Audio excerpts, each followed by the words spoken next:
السلام عليكم ورحمة الله وبركاته. حبايب قلبي، عاملين ايه؟ وحشتوني. طبعا انا ما وحشتكمش، ماشي، انا عارفة. لو وحشاكم هتسمعوا له فيديوهات، اما انت انا كده مش وحشاكم. اما انت والله وحشين، ونفسي ربنا يكرمنا انزل فيديو كده يكرمني ربنا فيه، وان الله مع الصابرين.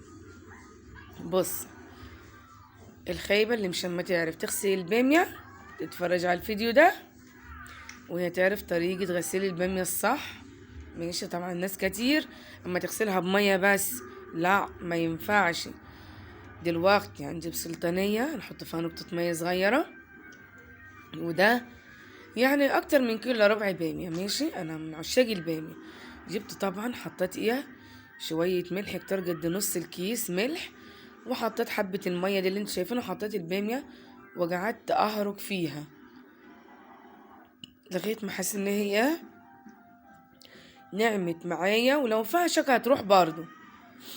نعمت معايا وطلعت كل الطينة اللي فيها، وطبعا فضلت اغسل فيها، اغسل ولا 5 6 مرات لغاية ما بقيت معايا باللون الحلو اللي انت شايفينه ده.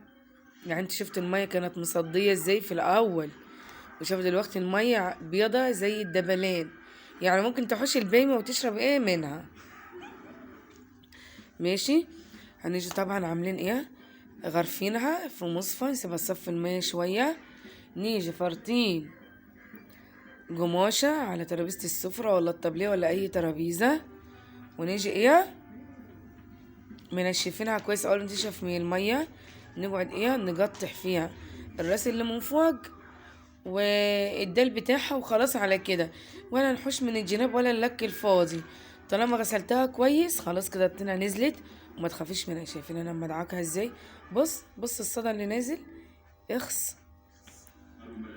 اهم حاجة الملح. لو عندك دقيق اللي هو بتاع الذرة، حط تاني دقيق وملح، يا خرابي يبقى احلى واحلى. مش هتدعكها كتير زي كده. يلا اعمل الطريقة دي